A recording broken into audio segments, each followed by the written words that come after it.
بسم اللہ الرحمن الرحیم۔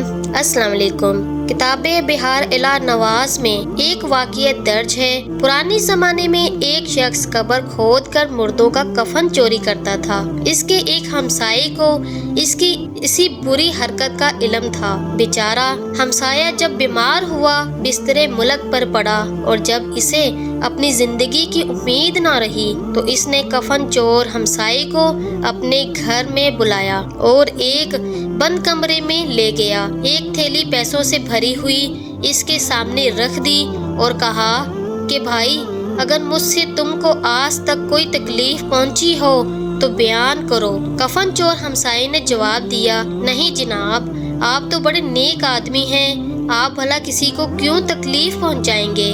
تو وہ شخص کہنے لگا، بھائی، مجھے خدشہ ہے کہ میرے مرنے کے بعد تم میری قبر کھود کر کفن چرا لوگے۔ اس بات کے پیش نظر میں نے یہ 2 کفن خریدے ہیں۔ ایک انتہائی قیمتی کفن ہے اور دوسرا کم قیمت والا ہے۔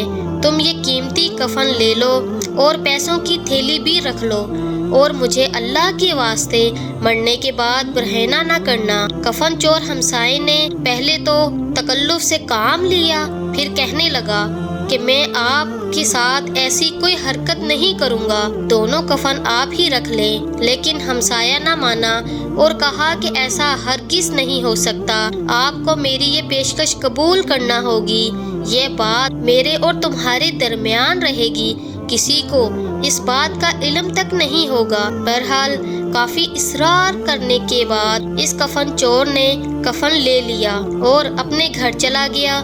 کچھ دنوں کے بعد ہمسایہ دنیا سے رخصت ہو گیا اور اسے سپرد خاک کر دیا گیا۔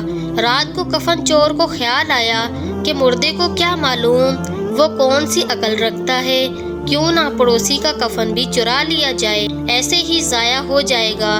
کفن چور نے حسب معمول ہمسائے کی قبر کو کھودا اور اسے برہنہ کرنا چاہا تو یکا میت سے رونے کی آواز آنے لگی، مجھے برہنہ مت کرو۔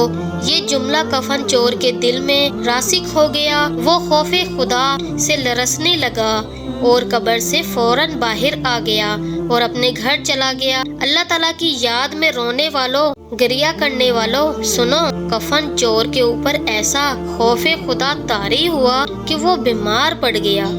سمجھ گیا کہ یہ خوف مجھے مار ڈالے گا۔ اپنے بیٹے کو وصیت دی کہ میں تمہاری خاطر بڑی زحمتیں اٹھائیں، اب تم سے ایک خواہش ہے، میری وصیت ہے کہ میرے مرنے کے بعد مجھے سپرد خاک مت کرنا، مجھے قبر میں دفن نہ کرنا، بلکہ میری لاش کو ایک صحرا میں لے جا کر نظر آتش کر دینا، آدھی راہ کو دریا میں بہا دینا اور آدھی راہ کو صحرا میں بکھیر دینا۔ میں بہت گناہ گار بندہ ہوں، میں مسلمانوں کے قبرستان میں دفن ہونے کے قابل نہیں ہوں۔ جب کفن چور مر گیا، اس کے بیٹے نے اس کی وصیت پر عمل کیا تو اللہ تعالیٰ کی طرف سے اسے زندہ کیے جانے کا حکم ہوا۔ اسے زندہ کیا گیا، ندا آئی، اے بندے خدا، تو نے یہ کیسی وصیت کی؟ تو وہ شخص کہتا ہے، خدایا، تو شاید ہے کہ خوف ندامت کی وجہ سے ایسی وصیت کی۔ ندا آئی، ہم نے تجھے اپنی امان میں قرار دیا، جو کوئی خدا سے ڈر گیا خدا اسے اپنی پناہ میں لے لیتا ہے۔ سبحان اللہ۔ جی ناظرین، امید کرتی ہوں آج کا واقعہ آپ کو پسند آیا ہوگا۔ تو اگر آپ میرے چینل پر نیو ہیں تو جلدی سے میرے چینل کو سبسکرائب کیجیے اور بیل آئیکن کو پریس کر دیجیے اور دوستوں کے ساتھ شیئر کرنا مت بھولیے گا۔